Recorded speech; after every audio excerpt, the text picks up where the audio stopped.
blessed again to be back for another one. I'm your host, TJ the Conservative Hustler. Let's just see what the hell going on, man.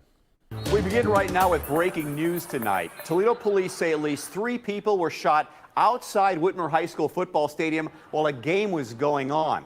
Our Tyler Segeman was there when that happened, shooting highlights of the game when he heard the shots ring out. Tyler, tell me what happened tonight.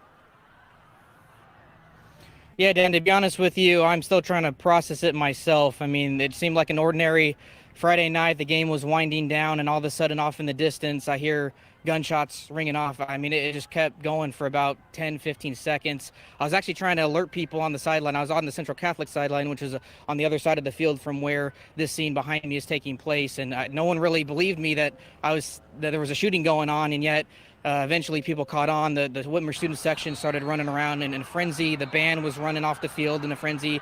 It quickly turned from kind of a peaceful game into basically chaos. There's no other word to describe it. I saw parents huddling over their children. I saw students trying to jump the fence, trying to get out of the stadium. But basically, I mean, it's just honestly, just a sad moment tonight here at Whitmer Memorial Stadium. I actually spoke with one of the Whitmer football. Now, who do you think is outside causing a big enough commotion and fuss to make a parent have to cover their child from bullets? Who do you think is outside that?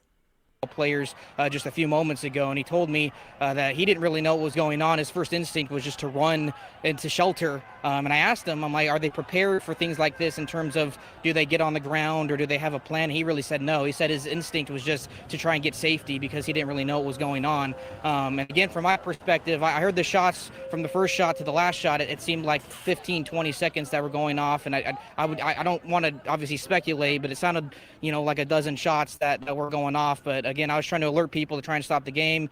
I don't know if it worked, but eventually people figured out that this was actually a serious incident. But luckily, like I said, I don't think anyone was seriously hurt from what we can tell. I know Toledo police told me that 3 people were shot. We don't know their conditions nor if any arrests have been made. But obviously, you can see the scene behind me. They're still investigating this here outside Whitmer 3 people shot from simply going to a high school football game. Memorial Stadium, but just a very sad day to what should have been just an ordinary Friday night for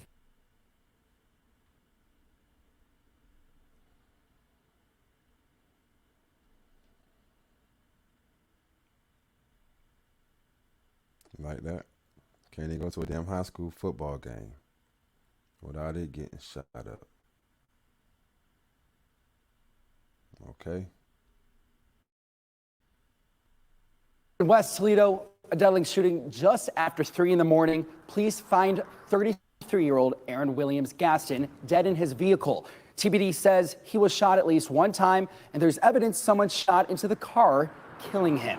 Then, in the middle of the afternoon over in East Toledo, TPD respond to the 600 block of Platt Street near Star Avenue. Now, that's where they find a man shot in the groin. A witness says the man tried to stand up after being shot, but ended up passing out. He was taken to the emergency room where he later died. No arrests have been made yet in this shooting. And finally, a couple hours later on Grantley in West Toledo, TPD arrived at another shooting scene. An officer on the scene told us they discovered a 40-year-old male dead inside the home on the 4400 block. Police say they have taken a person into custody in this shooting. We connected with the family of the first shooting that killed Aaron Williams Gaston.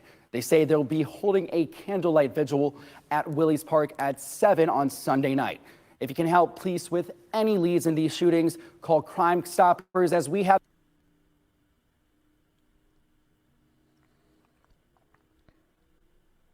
You just can't get away from it. You just can't get away from it. You know what I'm saying? But I'm the problem for calling it out, right?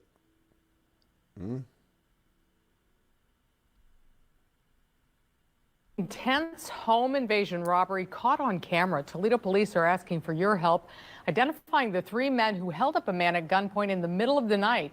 In your Crime and Safety Alert, 13 ABC's Tony Geftis spoke to that man tonight, and he's live now with what he has to say. Tony. Diane, this guy says he's going to offer a $5,000 reward on top of the $5,000 reward from Crime Stoppers. That's after he explains 4 men burst into his home in the middle of the night, held him up at gunpoint, and stole $200,000 plus in cash from his safe. Surveillance video shows men dressed. Okay. See that? In all black, wearing ski masks. You don't want guns to protect you from nothing like that? Your hard-earned money? From your family? From your livelihood? Masks running up to a home and making their way inside. The men appear to be carrying guns, flashlights, and tools. Moments later, they aim at the couple asleep on the bed and demand money. It was almost like it was a raid, the way they come in. Oh my God.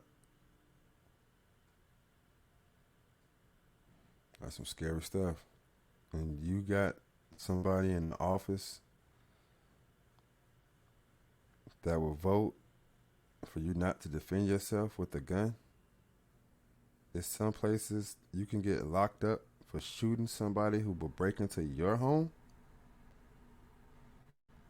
Y'all crazy as hell. They had the flashlights in my face, the guns, and I'm like, what's going on right now? She don't even wake up. Wake up, man, we're getting robbed right now. The man who lived on the 3500 block of Quast near the Washington Branch Library did not want to show his face. He also no longer lives here. This video, released by Toledo I bet he damn don't. Police today, was captured shortly after 2 in the morning, May 21st. According to the police report, the men targeted a safe inside the home. Look at this big ass safe. Somebody set that man up. Dirty rat bastard. And got away with more than $200,000 in cash. You know, all they kept saying was, get your hands up, we're gonna kill you. Open that safe, and they couldn't get the combination. He said, you got one more chance to open that safe, or I'm shooting you. Once he opened the safe, the homeowner says the men forced him into a closet and left in this cargo van. The man and his girlfriend were not harmed. Now he's offering a $5,000 reward on top of the $5,000 from Crime Stoppers for any information that leads to an arrest and conviction.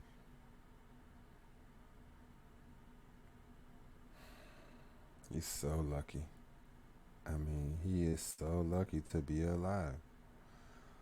I mean, wow.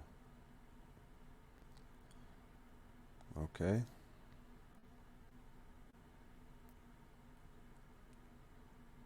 If I'm the Uncle Tom Coon sellout, what the hell do you call that? Can't even have nothing.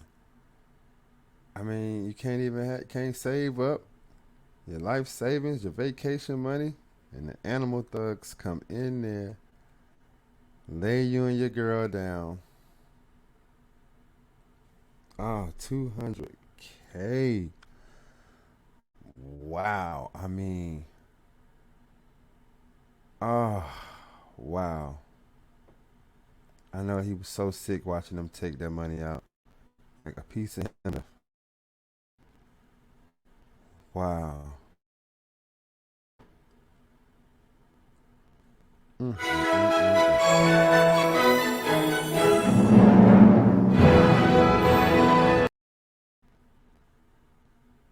Well, in just hours, these suspects are expected back in court today. Daryl Cornelius and Carmenetta Wilson are both facing charges in connection with the shooting death of 10-year-old Demaya Ezel.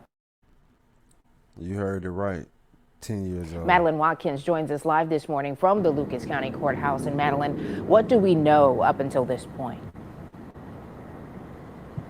Tiffany, we know that those 2 suspects are behind bars and there's still a 3rd suspect on the run. Before I talk about that, though, I do want to walk through the last 7 months since Demaya Ezel was shot and killed. So back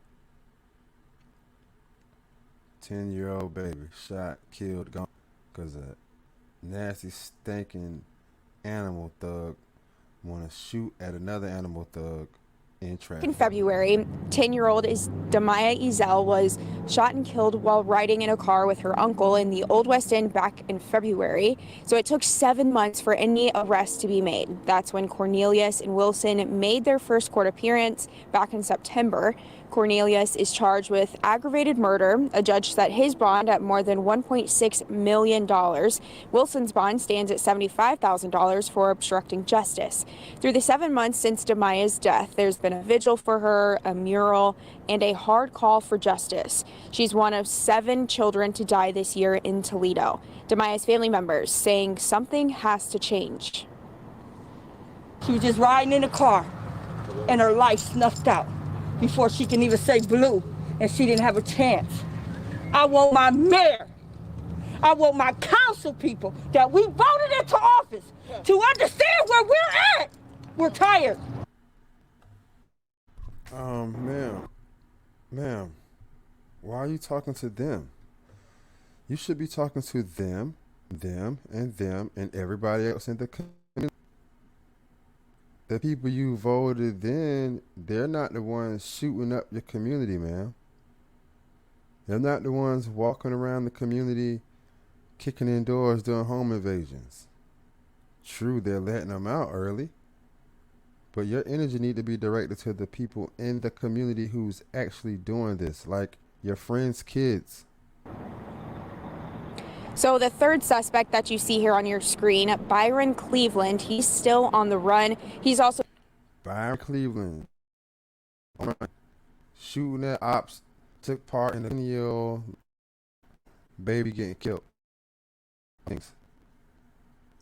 The wall's closing in on you, animal thug.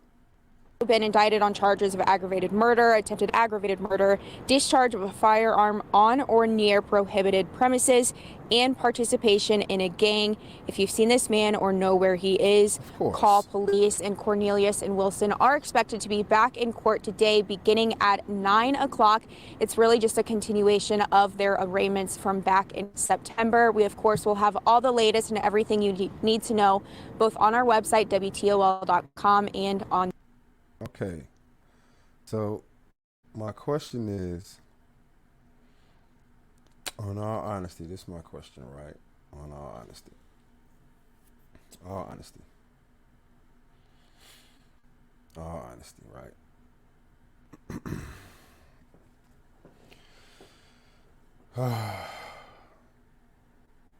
I'm the Uncle Tom Coon sellout, right? What do you call a group of knuckleheads that'll shoot up a high school football game? What do you call somebody who would run up to a car, shoot a man in the nuts, and he bleeds out and dies in the hospital?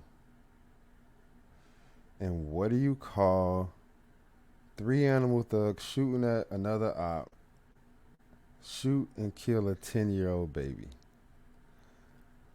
So if I'm the Uncle Tom Coon sellout for calling out all this nonsense and bull jive in the community, if I'm the Uncle Tom Coon sellout for doing that,